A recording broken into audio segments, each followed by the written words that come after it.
अभी तो असली मंजिल बाकी है, अभी तो इरादों का इम्तिहान बाकी है।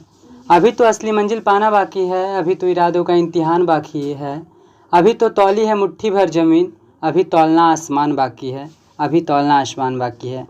मेरे प्यारे दोस्तों, आप लोग कैसे हैं? मुझे आशा है कि आप लोग बहुत अच्छे होंगे। फिर मैं आपका एक बार अपने प्यारे से यूट्यूब चैनल संस्कृत जगत में स्वागत करता हूं। मैं आपका प्यारा शिक्षक अमन कुमार। फिर से हम एक बहुत विशेष भूगोल का महत्वपूर्ण टॉपिक विश्व जनसंख्या को लेकर आए हैं, जिसमें हम लोग बहुत सारी चीज़ों के बारे में अध्ययन करेंगे। तो समय व्यर्थ ना करते हुए हम अब अपनी विषय वस्तु की ओर आगे बढ़ते हैं। विश्व जनसंख्या कहने का मतलब है जो पूरे विश्व में महिलाओं, पुरुषों, बच्चों या वृद्धों की जो जनसंख्या है वो किस प्रकार वितरित है, कहाँ बहुत अधिक, कहाँ बहुत कम है, उसके बारे में विस्तृत अध्ययन करेंगे। इसमें हम अपने देश भारत की जनसंख्या के बारे में भी पढ़ेंगे। एक बहुत बड़े विद्वान थे राल्फ वाल्डो इमर्सन। उन्होंने कहा कि सोने, चांदी या धन दौलत से कोई भी देश महान और मजबूत नहीं बनता है, जबकि उस देश में रहने वाले स्त्री और पुरुषों से एक देश मजबूत और महान बनता है। ये किसने कहा? राल्फ वाल्डो इमर्सन ने। ये बार बार आप लोग के प्रश्न पूछे जाते हैं, ध्यान रखिएगा। किसी देश के निवासी ही उसके वास्तविक धन होते हैं और यही लोग वास्तविक संसाधन हैं जो देश के अन्य संसाधनों का उपयोग करते हैं और उनकी नीतियां का निर्धारण करते हैं। मान लीजिए हमारे देश के पास बहुत संसाधन है, लेकिन जब तक मनुष्य उसका प्रयोग अपने जीवन में ना करे तब तक वह व्यर्थ है। तो इसलिए कहा गया है कि किसी भी देश के जो निवासी हैं, जो वहाँ के रहने वाले लोग हैं, वही वास्तविक धन दौलत हैं।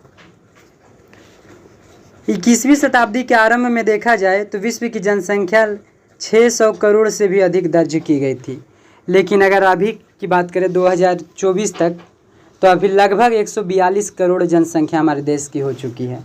सोच सकते हैं, सिर्फ हमारे देश की जनसंख्या 142 करोड़ हो चुकी है। यानी कि देखा जाए तो वर्तमान समय में भारत पूरे विश्व में जनसंख्या के मामले में पहला स्थान रखता है कि नहीं? बताइए, मतलब कि हमारा देश किसी मामले में आगे हो या ना हो, जनसंख्या के मामले में नंबर 1 पर है। यानी कहावत है, हम दो हमारे गिन लो, वही चल रहा है। एशिया, जिसे सातों महाद्वीप में सबसे बड़ा महाद्वीप माना जाता है, उसके बारे में जॉर्ज बिक्रेशी ने एक टिप्पणी दिया है कि एशिया में बहुत अधिक स्थानों पर कम लोग और कम स्थानों पर बहुत अधिक लोग निवास करते हैं। कहने का तात्पर्य है, यानी कि जहाँ बहुत बड़ा क्षेत्रफल है वहाँ जनसंख्या कम है, लेकिन जहाँ कम क्षेत्रफल है वहाँ जनसंख्या अधिक है। आप एग्जाम्पल अगर हमारे देश का ही ले लीजिए, राजस्थान क्षेत्रफल में नंबर 1 पे आता है, फिर भी वहाँ की जनसंख्या क्या है? कम है। हमारे बात करते हैं हम अपने राज्य बिहार की, झारखंड का, महाराष्ट्र का, कर्नाटका का, पश्चिम बंगाल की, ये सब क्षेत्रफल कम है, फिर भी यहाँ जनसंख्या बहुत अधिक है। अब आगे हम बढ़ते हैं तो आगे एक टॉपिक आता है विश्व के जनसंख्या वितरण। यानी कि जनसंख्या वितरण का अर्थ होता है भूपृष्ठ पर लोग किस प्रकार अलग अलग स्थानों पर बटे हुए हैं। विश्व की जनसंख्या का 90% इसके 10% स्थल भाग पर निवास करता है। मतलब सोच सकते हैं, यानी कि 90% जनसंख्या जो है वो मात्र 10% भूमि पर निवास करती है और 10% जनसंख्या वो 90% भूमि पर निवास करती है। आप उत्तरी अंटार्कटिका, दक्षिणी अंटार्कटिका में चले आइए तो यहाँ क्या बहुत बर्फीली जगह है, लेकिन यहाँ जनसंख्या बहुत कम पाई जाती है। वहीं आप बात करें सहारा मरुस्थल का नाम सुनेंगे, अफ्रीका में है। ये भी आते रहते हैं कि सहारा मरुस्थल किस महाद्वीप में स्थित है, तो अफ्रीका महाद्वीप में। वहाँ बताइए क्या है, जनसंख्या बहुत कम पाई जाती है सहारा में, क्योंकि वह मरुस्थलीय क्षेत्र है। लेकिन अगर वही बात करते हैं भूमध्य सागरीय क्षेत्र की, तो वहाँ जनसंख्या क्या है? बहुत अधिक पाई जाती है। इस बात को याद रखिएगा कि 90% जनसंख्या 10% स्थल भाग पर निवास करती है। अब हम आगे बढ़ते हैं तो दिया हुआ है कि विश्व के 10 सर्वाधिक आबादी वाले देश में लगभग 60% से भी अधिक जनसंख्या निवास करती है। मान लीजिए कि पूरे विश्व में 200 देश हैं, उसमें से 10 ऐसे जनसंख्या वाले देश हैं जहां 60% जनसंख्या निवास करती है, तो केवल 40% जनसंख्या जो है वो 190 देशों में निवास करती है। इन 10 देशों में से 6 एशिया में निवास है, इनकी इसमें से 6 जो है वो एशिया महाद्वीप का देश है। हम बारीकी से 10 देशों का नाम सुनेंगे, गौर कीजिएगा। पहला नंबर पे आता है भारत, दूसरा नंबर पर चीन, तीसरा नंबर पर संयुक्त राज्य अमेरिका जिसे यूएसए भी कहते हैं, चौथा नंबर पर इंडोनेशिया, पाँचवा पर ब्राज़ील, छठा पर पाकिस्तान, सातवां नाइजीरिया, आठवां बांग्लादेश, नौवां रूस, 10वां मैक्सिको। ये ऐसे 10 देश हैं जहाँ जनसंख्या बहुत अधिक पाई जाती है। आगे हम लोग का टॉपिक है जनसंख्या का घनत्व। हमें विश्वास है कि आप इससे पहले भी परिचित होंगे। जनसंख्या घनत्व किसे कहते हैं? तो प्रति इकाई क्षेत्रफल पर निवास करने वाले लोगों की संख्या को ही जनसंख्या घनत्व कहते हैं। इनके हर एक किलोमीटर पर जितने लोग निवास करते हैं उनकी संख्या को ही जनसंख्या घनत्व कहते हैं। इसका एक सूत्र आता है, ये भी बार बार एग्जाम में पूछ दिए जाते हैं कि निम्न में से बताइए जनसंख्या घनत्व का सूत्र कौन सा होगा। तो जनसंख्या घनत्व बराबर कुल जनसंख्या बट्टा कुल क्षेत्रफल, याद रखिएगा। अब आगे हम बढ़ते हैं तो भौगोलिक कारक है, यानी कि जनसंख्या को प्रभावित करने वाले कौन कौन से कारक हैं, किसके कारण कहीं जनसंख्या बहुत अधिक है तो कहीं कम है। अगर आप लोग को पता है तो आप लोग कमेंट में बताते रहिए। पहले इसमें आता है भौगोलिक कारक, जिसके अंतर्गत हम लोग देखते हैं जल की उपलब्धता। आप लोग को भी पता है कि जहाँ जल बहुत अधिक पाए जाते हैं, जल की सुगमता है, तो वहाँ पर क्या जनसंख्या अधिक निवास करना पसंद करेगी, वहाँ लोग अधिक जाकर बसते हैं।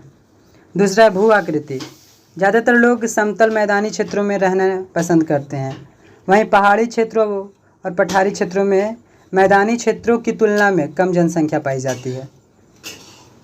आगे बात करते हैं तीसरा जलवायु, यानी कि जहाँ बहुत अधिक गर्मी है या बहुत अधिक कहीं ठंड है तो वहाँ जनसंख्या कम पाई जाती है, और जहाँ अनुकूल जलवायु है, सुविधाजनक जलवायु है, वैसे क्षेत्रों में लोग रहना अधिक पसंद करते हैं।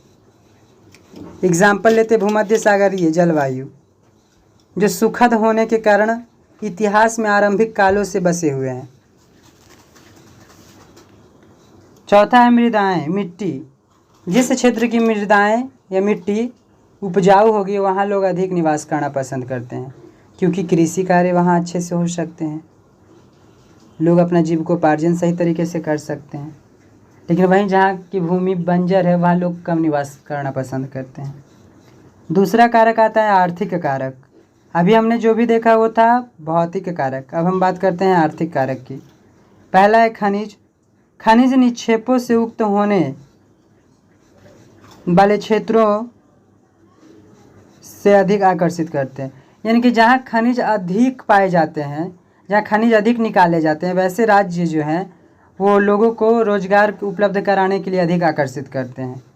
एग्जाम्पल के लिए उड़ीसा, झारखंड, कर्नाटका, तमिलनाडु, राजस्थान, उड़ीसा, छत्तीसगढ़, ये सब ऐसे राज्य हैं जो लोगों को अधिक आकर्षित करते हैं, यहाँ उद्योग धंधे अधिक लगाए गए हैं।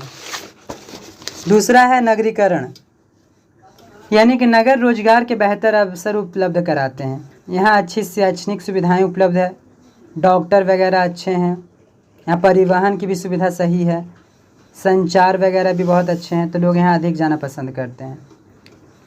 तीसरा औद्योगिकीकरण है, यानी कि औद्योगिक पेटियाँ रोजगार के अवसर उपलब्ध कराती है और बड़ी संख्या में लोगों को आकर्षित करती है। अगर इसका एक एग्जाम्पल लेते हैं तो मोस्ट वीवीआई एग्जाम्पल है, इस बात को आप लोग जहन में बैठा लीजिएगा। जापान का कोबे ओसाका प्रदेश, जापान का कोबे ओसाका प्रदेश अनेक उद्योगों की उपस्थिति के कारण सबसे घना बसा हुआ क्षेत्र है। अब तीसरा बात करते हैं सामाजिक एवं सांस्कृतिक कारक की। तो कुछ स्थान धार्मिक अथवा सांस्कृतिक महत्व के कारण अधिक लोगों को आकर्षित करते हैं। जैसे मान लीजिए बनारस, उज्जैन, तिरुपति, ये सब क्या है, धार्मिक स्थान है, यहाँ लोग अधिक जाना पसंद करते हैं। पुष्कर जो कि राजस्थान में स्थित है, और जो भी स्थान जिस धर्म से जुड़ा है हुआ है उस धर्म के लोगों को अधिक आकर्षित करता है।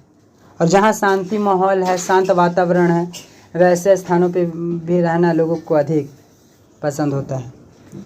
अब नेक्स्ट आता है आप लोग का जनसंख्या वृद्धि, एक टॉपिक है। जनसंख्या की वृद्धि किसी विशेष क्षेत्र समय में दो अंतरालों के बीच जनसंख्या में परिवर्तन को ही जनसंख्या वृद्धि कहते हैं। यानी कि हम दो समय अंतराल लेते हैं, 2011 लेते हैं, फिर 2021 लेते हैं, दो समय हो गया। इनके बीच जो भी जनसंख्या का अंतर होगा, यानी कि 2011 में जितना जनसंख्या था और जो 2021 में जो भी जनसंख्या है, दोनों के बीच अगर हम अंतर करते हैं तो जो भी अंतर आएगा वही जनसंख्या की वृद्धि कहलाएगा। एग्जाम्पल हम लेते हैं, तो मानिए कि 2011 में जनसंख्या 121 करोड़ था और आज कितना है, 142 करोड़। तीन दोनों के बीच अगर हम अंतर करते हैं तो कितना हो जाएगा, 21 करोड़ का अंतर। तो जो 21 करोड़ है यही आपकी जनसंख्या की वृद्धि हुई है। इनके दो समय अंतराल में जनसंख्या कितना बढ़ा है, 21 करोड़। एक है जनसंख्या की प्राकृतिक वृद्धि, यानी कि दो समय अंतरालों में जन्म और मृत्यु के बीच अंतर के कारण बढ़ने वाली जनसंख्या को प्राकृतिक वृद्धि कहते हैं। यानी कि जितने जन्म ले रहे हैं उससे कम मर रहा है, तो जनसंख्या जाहिर सा बात है कि बढ़ेगा। मर रहा है कम और जन्म पैदा हो रहा है ज़्यादा, तो जनसंख्या तो बढ़ेगा ही बढ़ेगा। तो इस प्रकार बढ़ी जनसंख्या को जनसंख्या की प्राकृतिक वृद्धि कहते हैं। एक आता है जनसंख्या की वास्तविक वृद्धि, जिसे सूत्र के रूप में दर्शाते हैं। इस सूत्र को मात्र याद रखिएगा, जन्म माइनस मृत्यु प्लस आप्रवास माइनस उत्प्रवास। फिर से सुनिएगा, वास्तविक वृद्धि बराबर जन्म माइनस मृत्यु प्लस आप्रवास माइनस उत्प्रवास। अब हम आगे बढ़ते हैं, तो जनसंख्या की धनात्मक वृद्धि एक है और एक है ऋणात्मक वृद्धि। पहले धनात्मक देखते हैं, तो इसमें दिया हुआ है कि यदि यह वृद्धि तब होती है जब दो समय अंतराल के बीच जन्म दर मृत्यु दर से अधिक हो जाए और अधिक वहाँ लोग क्या करें, प्रवास करने लगे, तो यह धनात्मक वृद्धि होगी। यानी कि मृत्यु दर कम है और जन्म दर क्या है, अधिक है, तो धनात्मक वृद्धि हो रहा है। लेकिन इसी का उल्टा कर दिया जाए कि जन्म दर कम है मृत्यु दर अधिक है, तो ऋणात्मक वृद्धि होगा, माइनस में चला जाएगा। अब आगे हम बढ़ते हैं, तो एक बहुत ही इम्पोर्टेंट आप लोग का है टॉपिक, जनसंख्या परिवर्तन के घटक। आखिरकार वैसे कौन कौन से घटक है जो जनसंख्या में परिवर्तन के जिम्मेदार हैं, तो बताइए। अगर आप लोग को याद है तो कमेंट में बताते रहिए, आप लोग का भी जवाब हम सुनना चाहते हैं। चलिए, जिन्होंने 3 बताया है उसका सही है। जनसंख्या परिवर्तन के 3 घटक हैं, जन्म, मृत्यु और प्रवास। जन्म, मृत्यु और प्रवास, ये 3 जनसंख्या के घटक हैं। अब बात करते हैं बारी बारी से, जन्म दर क्या होता है। तो प्रति 1000 महिलाओं द्वारा जितने भी बच्चे जन्म दिए जाते हैं उसे ही जन्म दर कहते हैं। इसका सूत्र होता है जन्म दर बराबर किसी वर्ष में जीवित जन्म लिए बच्चों की संख्या बट्टा किसी क्षेत्र में वर्ष के मध्य जनसंख्या गुने 1000। समझे? हम आगे बढ़ते हैं। एक है मृत्यु दर, यानी किसी भी क्षेत्र में, कोई विशेष क्षेत्र को हम ले लेते हैं, वहाँ 1000 जनसंख्या के पीछे जितने भी लोग मरेंगे वही मृत्यु दर कहलाता है। यानी कि मान लीजिए कि कोई क्षेत्र है, मान लीजिए औरंगाबाद हम लेते हैं, तो औरंगाबाद में मान लीजिए कि 10,000 जनसंख्या है, तो प्रति 1000 कह रहा है, तो 1000 हम जनसंख्या लेते हैं, तो 1000 के पीछे मान लीजिए कि 15 लोग मर गए साल भर में, तो जो 15 लोग मरे हैं वही मृत्यु दर कहलाएगा। यानी कि मृत्यु दर बराबर होता है किसी वर्ष विशेष में मरे हुए लोगों की संख्या बट्टा उस वर्ष के मध्य में अनुमानित जनसंख्या गुने 1000। क्योंकि 1000 के पीछे हम लोग कर रहे हैं मरे हुए लोगों की संख्या। अब आगे बढ़ते हैं। तो तीसरा क्या था हमारा, बताइए आप लोग जल्दी। तीसरा क्या था? प्रवास। क्या था? प्रवास। तो प्रवास किसे कहते हैं? सबसे पहले जानते हैं कि जब कोई व्यक्ति या मनुष्य एक स्थान को छोड़कर दूसरे स्थान पर किसी विशेष उद्देश्य से अस्थायी या अस्थायी रहने के लिए चला जाता है तो उसे हम प्रवास कहते हैं। प्रवास 2 प्रकार के होते हैं, एक अप्रवास होता है, एक उत्प्रवास होता है। गौर कीजिएगा, ये बच्चे बहुत कंफ्यूज होते हैं। एक होता है अप्रवास, एक होता है उत्प्रवास। तो अप्रवास में क्या होता है कि इसमें जो लोग हैं, व्यक्ति हैं, वो अपने देश के अंदर ही एक क्षेत्र को छोड़कर दूसरे क्षेत्र, एक राज्य को छोड़कर दूसरे राज्य, एक गांव को छोड़कर दूसरे गांव चले जाते हैं। लेकिन उत्प्रवास में क्या होता है, जो प्रवासी होते हैं वो एक देश को छोड़कर दूसरे देश विदेश चले जाते हैं, तो वो उत्प्रवासी कहलाते हैं। बात करते हैं 2 उद्गम स्थान और गंतव्य स्थान किसे कहते हैं। तो जहाँ से मनुष्य चलना प्रारंभ करता है वो उद्गम स्थान कहलाता है, और जहाँ पहुँचता है वो गंतव्य स्थान कहलाता है। मान लीजिए कि आप दिल्ली से बेंगलोर आना चाहते हैं, तो दिल्ली आपका उद्गम स्थान हो गया, क्योंकि आप दिल्ली से आ रहे हैं। बेंगलोर जहाँ आप पहुँचेगा वो आपका गंतव्य स्थान हो जाएगा। इस चीज़ को याद रखिएगा, बार बार पूछे जाते हैं इससे प्रश्न कि उद्गम स्थान क्या है या गंतव्य स्थान क्या है। अब बात करते हैं तो